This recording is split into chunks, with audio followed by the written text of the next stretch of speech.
Do you dream of starting your own food business? Hmm. Maybe you've got some amazing ideas for food, but, well, maybe not a lot of money right now. Yeah, that's a common situation.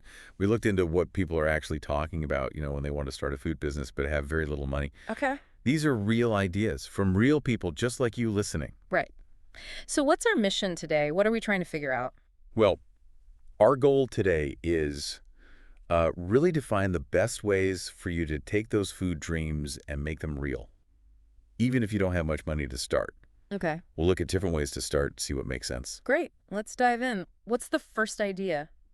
A lot of people seem to mention starting small, maybe at home. Yes, exactly. Yeah. It comes up a lot. Don't worry about getting a fancy kitchen right away, Right. your own home kitchen. That can absolutely be where you start. Okay.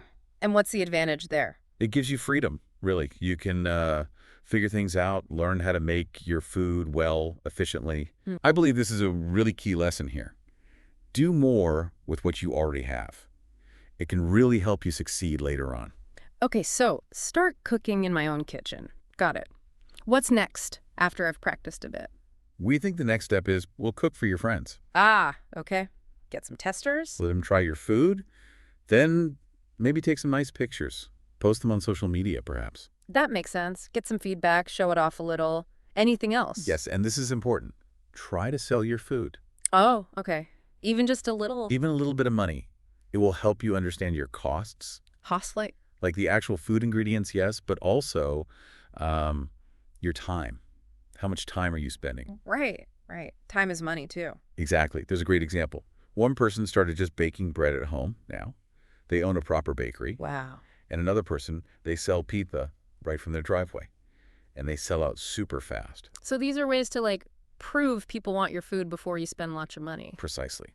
Test the waters. See if you can sell it. Okay, so start small, test it, maybe sell a bit. You mentioned events earlier. What about those places where people sell food temporarily? Ah, yes. Pop-ups. Let's talk about those. Okay. So this means you sell food, maybe at a market or an event. But here's the clever part. Yeah. You often only make the food that people have already paid for. Oh. So they pay you first. Often, yes. Your customers pay before you even buy the ingredients.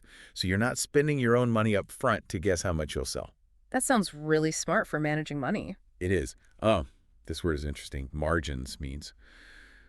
Well, it's the money you actually make after you pay for everything you needed, like the ingredients and maybe space rental. Got it. The profit bit. Exactly.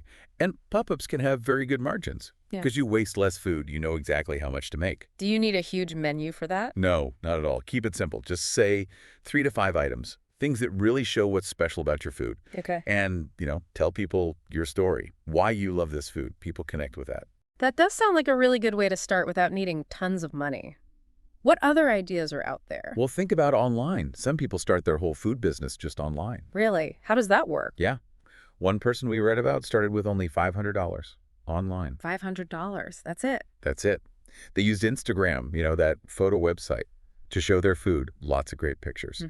Then they used some kind of online platform, a website, for pre-orders. Pre-order. So like the pop-ups, people pay first. Exactly. People ordered and paid before the food was even made. Okay. So just like the pop-up idea, they knew exactly how much food to make. Yeah. No wasted money on extra stuff. And I guess that keeps things flexible. Totally flexible. You can change your menu easily online, see what sells best. So the internet can really help you start a food business without much money? Interesting.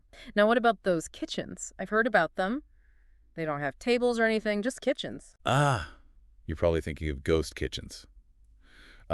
This word is interesting. Ghost kitchen means basically it's a kitchen where you only cook food for delivery. Ah, okay. No restaurant part. No restaurant part. No tables, no waiters. Customers order through delivery apps and the food gets sent out.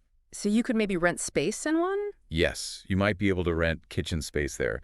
It can be cheaper than starting a whole restaurant with a dining area. That's another option then. What about just selling food on the street, like a food cart? Street vending. Absolutely. That's another classic way to start. Okay. You can start with a simple cart, maybe sell 1 or 2 things really well. Then you build your business slowly as you sell more. Do big companies ever start like that? Oh, for sure. Some really big food companies actually started out that way. Just a simple cart on the street. Wow. Okay. So Lots of ways to start small and manage your money. Are there other, like, really important things people need to remember besides the food itself? Absolutely. Couple of key things. First, we think you really need to learn about the food laws where you live. The rules. Right. Permits and stuff. Exactly. Just Google something like food permit for your town or city. You need to know the rules. Is getting that permit difficult or expensive? Sometimes there might be cheaper or even free training programs to help you get your permit. Yeah. Worth looking into. Good tip. What else? Think about the money side early. Accounting. Ugh, accounting. I know. But there's free software out there, simple programs that can help you track your money, what comes in, what goes out. It's important. Okay, free software sounds good. Anything else? Don't forget marketing. Telling people about your food. Like the Instagram example. Yes, use social media. Show your food. Make it look delicious. And try to get reviews. Good reviews really help build trust. People see others like it, they're more likely to buy. Makes sense. Build that reputation. Okay, so let's quickly recap then.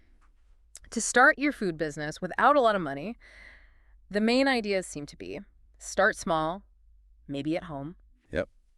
Prove your food is good, get feedback, maybe sell a little. Try things like pop-ups or sell online using pre-orders. Right, or maybe look into a ghost kitchen space or even a street cart. And crucially, don't forget the important stuff like the rules, the permits, and keeping track of your money. Exactly. Learn the rules, track the money. You know, what's really interesting here is just how many different paths there are. You don't necessarily need a huge bank loan to start. Not at all. It really seems to be about being smart, being creative, and just using what you have available to you, being resourceful. Yeah, it definitely makes you think. So maybe an important question for you listening is, what's just one small step, one tiny thing you could do today to move a bit closer to that food business dream?